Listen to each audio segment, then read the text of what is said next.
So, in the previous topic, we have discussed about the pathway of human respiration. So, we have started with the nostril. Nostrils travels from the nostrils, the air travels to nasal cavity.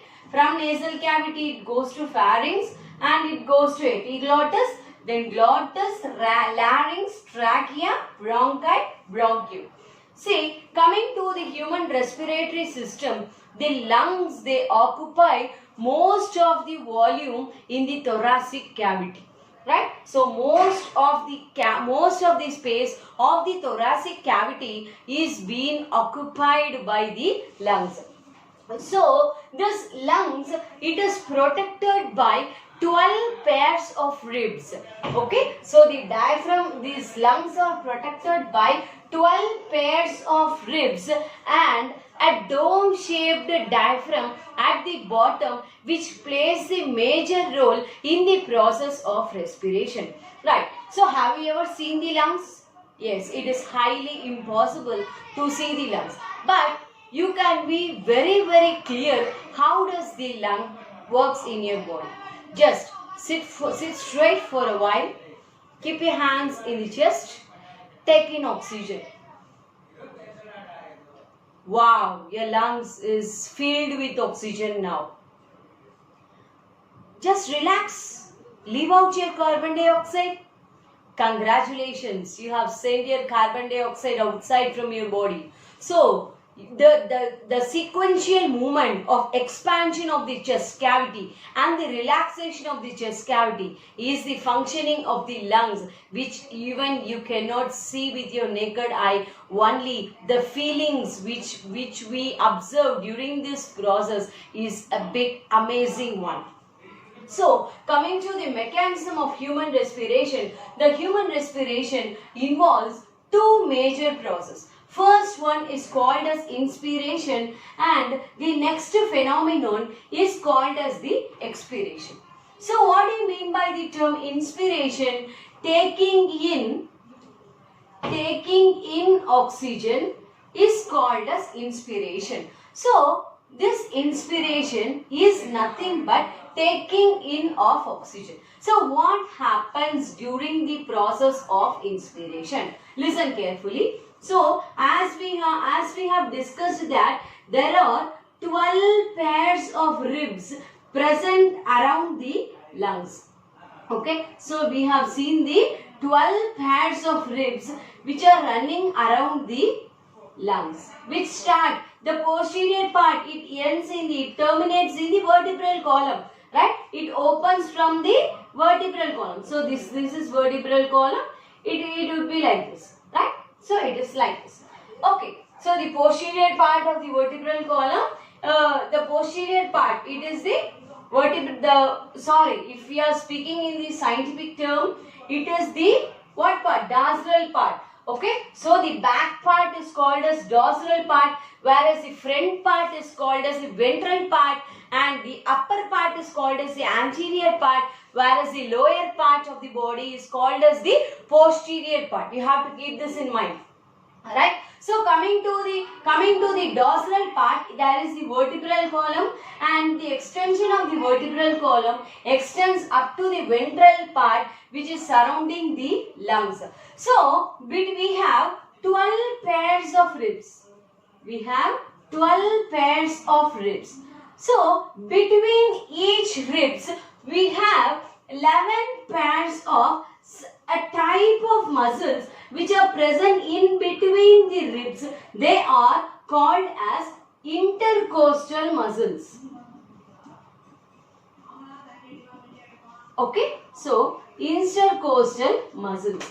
Right. So at the bottom, near to your abdominal cavity, you can observe the dome-shaped structure called as diaphragm.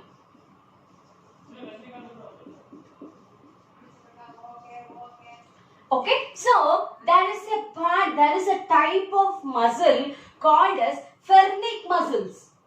Okay, so there is a type of muscles called as phrenic muscles,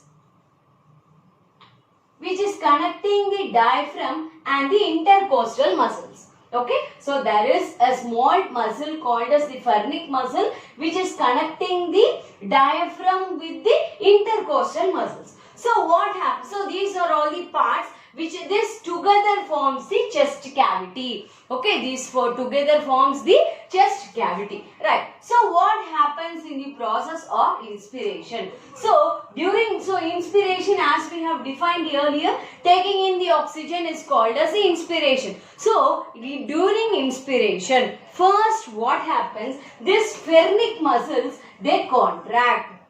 Okay, so what happens? These phrenic muscles contract, and as a result of the contraction of the phrenic muscle, the dome-shaped diaphragm, they becomes flattened. Okay, so the dome shape, the normal shape of the diaphragm is dome shape. So during inspiration, initially what happens? These phrenic muscles, they contract, and as a result of the contraction of this phrenic muscles, this diaphragm, they gets flattened. Okay, the diaphragm, they gets flattened. So as a result of that, as a result of the flattening of the diaphragm, the rib gauges, this intercostal muscle, this, as we have told earlier, these phrenic muscles are connected to intercostal muscles. So when this phrenic muscle is getting contracted, obviously the intercostal muscles also gets contracted. As a result of that, the area, the circumference or the size of the chest cavity increases, which can accommodate more amount of oxygen. Okay, so which can accommodate more amount of oxygen. So this inspiration is an active process. Okay, this inspiration is said to be the active process because we are applying some force. So we are applying some force to take in the oxygen, right? So when the air is diffused from the external atmosphere inside the nostril and it is traveling through the lungs and it has to contract the chest cavity. So you can tell this inspiration is an active process, right? So in the next one, so this happens in the inspiration. So during inspiration, what happens? Initially the phrenic muscles contract. What is the second point? As a result of the contraction of the phrenic muscles, the diaphragm gets flattened. So what happens after the flattening of the diaphragm? Due to the contraction of these phrenic muscles, intercostal muscles also contracts, which expands the cavity, chest cavity, which expands the chest cavity to accommodate more amount of oxygen. So this happens in the process of inspiration and it is the very active process. Then the next process is called as the expiration.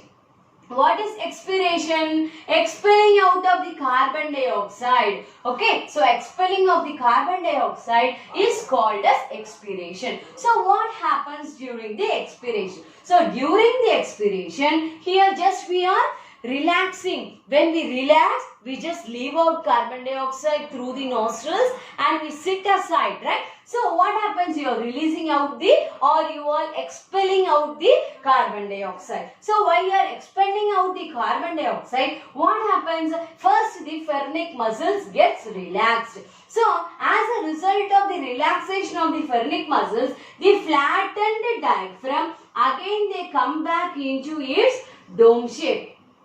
Okay, so again it come back into its dome shape, and as a result, obviously we have seen that the size of the chest cavity has been decreased. So as a result of that, the chest muscle, the intercostal muscles also relaxes, and as a result of that, what happens? The chest cavity relaxes and the carbon dioxide is pushed outside, and this expiration mechanism is the passive process.